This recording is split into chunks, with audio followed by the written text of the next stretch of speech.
So I've been wanting to talk about Zack Snyder's Justice League for a very, very long time. And I wanted to make sure, however, that I had seen it quite a few times so that I was quite familiar with this 4-hour film before I talked about it in depth. And now I've seen it twice, and I've also seen bits and pieces all over the place multiple times, so really I would say it's about 3.5 to 4 viewings at that. And what I want to do with today's video is unlike the usual video essay type stuff. I really want this to be more of a casual conversation. So it's not scripted, not really anyway. And the reason behind that is there is so much to cover. Not only about the filmmaking or the story or the characters, the usual stuff, but also the ramifications that the existence of this film has, not only for films, but also for the DC universe. And I really want to talk about how we move forward as DC fans. And so here we are talking about the Snyder Cut. So without further ado, let's get into it. Starting with, of course, the filmmaking. It is so much better.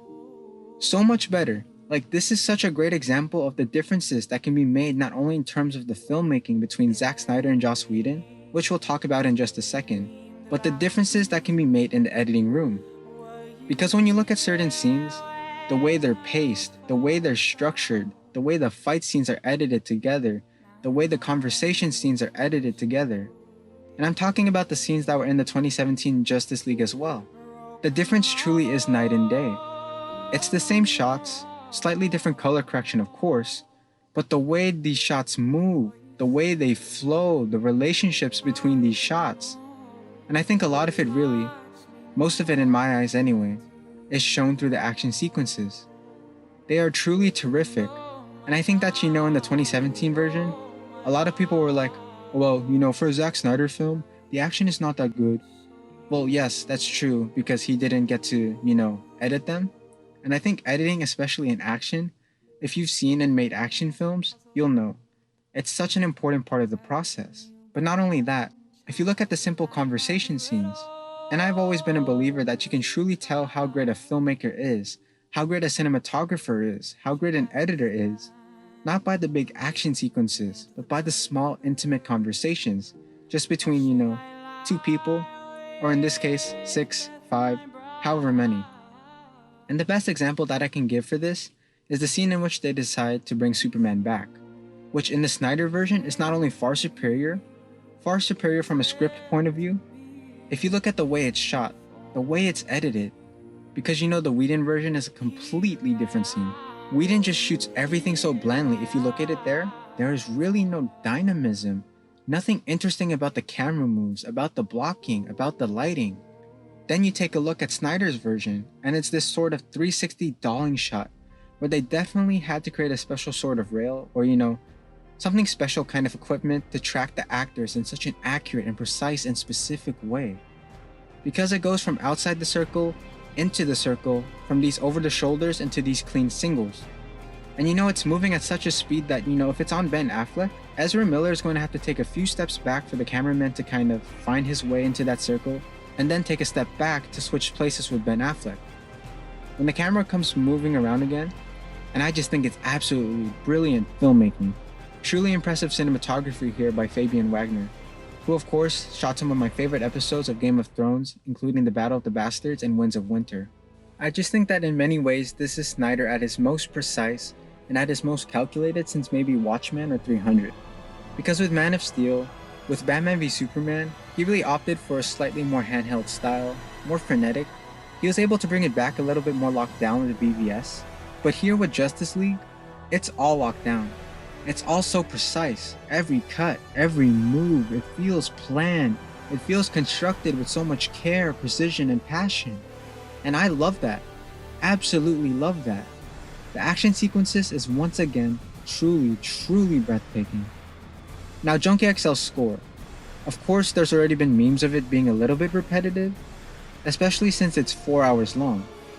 Whenever Wonder Woman is on screen, you just have someone sort of wailing in the background, and I can understand if it gets a little bit repetitive, but I think it's a really, really strong score. Perhaps in my eyes, not quite as on the same level as Junkie XL's work with Hans Zimmer on BVS, but I will say that the Flash theme, which is called At the Speed of Force, is truly breathtaking. Now I've been listening to it many times, independently to the film, especially on title. So really on a technical level, I just think that the Snyder Cut, or Zack Snyder's Justice League, is just so brilliant in every way. The costumes, the production design, truly magical. And the one last thing I want to talk about in terms of filmmaking, which kind of carries over into the story, is not only the tone, but the mood, the atmosphere that we feel. Because I said in one of my Letterboxd reviews, is that this film actually feels like a superhero version of Lord of the Rings. There's a lot of backstory, a lot of mythology. The characters really do feel like these deities, these larger than life individuals kind of coming together for one quest. And it really does feel like a quest. As for the characters, let's talk about them one by one, because finally, we're at a point where we can actually talk about them one by one. If you watch Justice League, you can't really talk about the characters because the characterization is kind of non-existent there. But wow, the Snyder Cut is an improvement here as well. Batman, Ben Affleck, what I've always said is my favorite live-action Batman, despite the fact that The Dark Knight is in my top 5 favorite films of all time. Ben Affleck was my favorite live-action Batman, now replaced with Robert Pattinson's Batman, and I think he gets a lot to do here. And it makes me so happy that the fact that Jeremy Irons also gets a lot of screen time and a lot of chemistry with not only Bruce Wayne, but with Diana Prince as well. And I just love the dynamic between Bruce and Alfred. Of course, I think when it comes to Justice League films, especially with Zack Snyder's work on Batman, I think his Bruce Wayne has always taken center stage a little bit more than the Batman side, which is absolutely fine. And I think that the Bruce Wayne here is just terrific. Wonder Woman also gets a massive upgrade because now, she feels like a genuine leader, a genuine warrior, this absolute badass that everyone just wants on their team in a fight, to have their back. She truly feels like a god, and I think that was what Zack Snyder has intended, and he has delivered, and then some. As for Henry Cavill's Superman, obviously he's not in the film a lot, but once again, this is my favorite Superman. I think to recast or to reboot, it's just foolish. We'll get onto that in a second, but he's so good. And I just really want to see this team going forward so much. Jason Momoa's Aquaman. Now, I wasn't quite as blown away by Aquaman in this film as I was, with some of the other characters, simply because James Wan did such a great job with Jason Momoa and the rest of the cast in the Aquaman film, that I'm just like, I love that. I love that. And so when I see him here, it's just like, oh well, this is the Aquaman again, and I've already seen the best version of him in one's film. That said, I really do love his motivations a lot more. He's not much of a prick. He actually cares. He's, empathetic and compassionate, whilst also having a bit of, saltiness to him, which is great. Always great to see Willem Dafoe being added back into the film. As for extra screen time for Amber Heard, yeah. Two of the biggest MVPs of this version of the Justice League, Ezra Miller as Barry Allen and Ray Fisher as Victor Stone. Wow. I mean, Ezra Miller in this film turned around from this stupid, pointless comedic relief in the Justice League to a genuine, world-saving, time-traveling, badass superhero. He is so awesome in this film. He's actually funny. They recut his scenes in a way that's actually comedic. And that one scene where he turns back time has got to be one of my favorites in any comic book films of recent memory. I truly love it. And Ray Fisher, what a nuanced, brilliant, talented actor who is able to show so much emotion, which is half of his face. Brilliant work. And I could not be more impressed. And it's such a shame that, it's unlikely we're going to be seeing him going forward. Once again, get to that in a bit. But for now, as some of the big kind of talking points, the big sequences of course, arguably one of the biggest ones being the nightmare sequence with Jared Leto's Joker. Oh my god, I love this. Alright, now in the grand scheme of things, it doesn't really make sense structurally as to why it needs to be in this film, but the scene itself is terrific. Getting to see Joe Manganiello's Deathstroke is brilliant as well, because I'm a big Deathstroke fan. Hence why I was so heartbroken upon learning the news of what could have been with Deathstroke and Batgirl and, Ben Affleck's Batman film. But with this nightmare sequence, the main reason really is to have a conversation between Batman and the Joker. And the way it was directed, the way it was shot, the way it was acted and edited, brilliant. Ben Affleck really brought a different side to Batman I think a lot of people have never seen. And Jared Leto brought a different side to the Joker that a lot of people have never seen. And I think a lot of people might go into the scene thinking, oh, this is just a crappier version of the Dark Knight interrogation scene with Bale and Ledger. But it's not. It's a completely different scene that explores the relationship between Batman and Joker in a completely different way. And that's what I absolutely loved about the scene. It wasn't trying to be more of the same. It was a completely unique version and a completely unique take on these two characters while staying true to who they really are from the comics. I just could not appreciate Zack Snyder anymore for doing that. The Martian Manhunter cameo, that's a big one. I'm also a huge Martian Manhunter fan, and to see Harry Lennox voice that character was super exciting. And even the possibility of having Jon Stewart and Hal Jordan, Ryan Reynolds as Hal Jordan. I mean, once again, we'll get to that in a second, but as for any of my issues with the Snyder Cut, I would only really say that surprisingly enough, this is not Zack Snyder's best looking film in my eyes. For me, that's still 300. Because the color grading, the color correction, makes a lot of the sequences feel a little too similar to one another. You know, Atlantis and Themyscira, they really should feel and look quite different. And in some ways they do, but the color grading, the color correction, I think it feels almost too Snyder in every scene. It's so gray, it's so dark, so desaturated. It's like the opposite of the Marvel problem. Everything in those films, takes place during broad daylight. Very low contrast, it's just kind of bland, and in that way. Here with Zack Snyder, everything's so shadowy, and so dark, and so moody, and all the fights take place at night or in a dark place. And I just wish that we had a little bit more diversity in terms of the visuals, just so that we really feel that each member of the league, brings something different not only in terms of their character, but visually to the film as well. That's really my only problem. I don't mind the runtime. There are a lot of people complaining about the runtime. Like, please go watch a few David Lean films, a few Akira Kurosawa films. There's stuff that is a lot longer than this. So I really don't mind sitting 4 hours through the film. And it's also surprisingly fast-paced, and it's structured into chapters, so you can break it up into small, watch bits if you wanted to. Now, the main thing I really wanted to talk about that I don't usually get to talk about in some of my reviews and video essays is the actual effect that the film has had on cinemas. And I think that's really why I wanted this to be more of a casual conversation, because you can't really script this kind of stuff.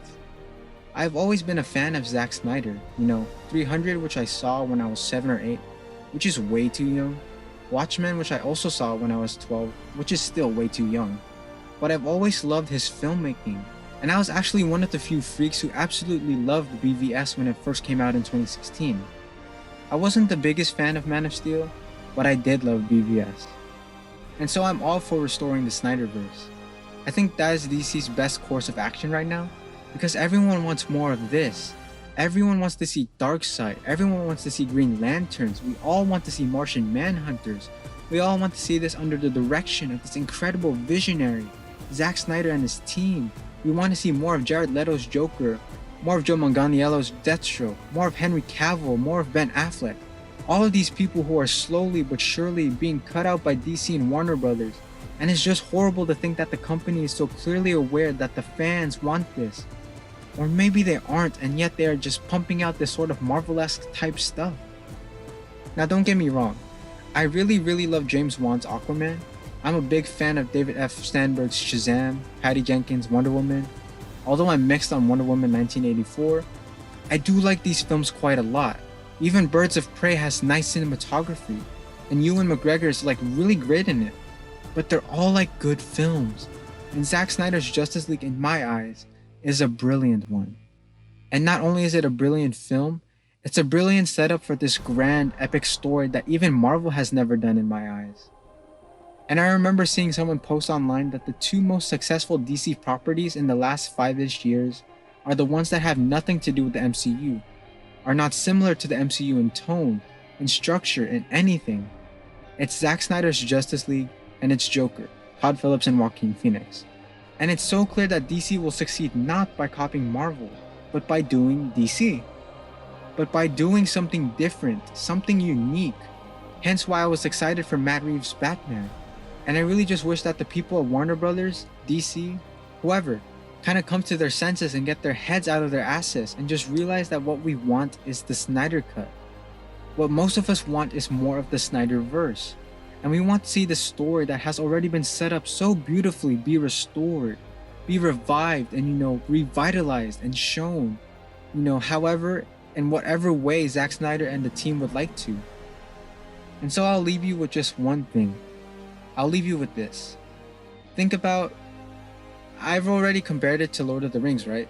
So if Justice League, this film, is meant to be the Fellowship of the Ring, and we get 2 more films in the trilogy, just think about all the incredible stuff that could come in the next 2 films. Think about Helm's Deep. Think about Pelennor Fields in Lord of the Rings. Think about For Frodo, my friends, you bowed to no one. Alright? Imagine being able to see the DC equivalent of something like that. Not saying it's gonna be as good as Lord of the Rings, but just imagine how epic things could be if certain people came to the realization that this is what the fans want. But regardless of if the franchise continues, this movie's journey is unlike anything in the history of cinema, and fans are lucky to be receiving a film that is the director's honestly uncompromised vision. At the end of the day, Release the Snyder Cut was a movement fueled by love for storytelling, love for DC's heroes, and empathy for the Snyder family. It endured criticism, hate, denial, and countless other obstacles in a fashion that oddly mirrors the plot of the movie. One man's loss brought together a group of like-minded individuals who fought to achieve a common goal, and they succeeded.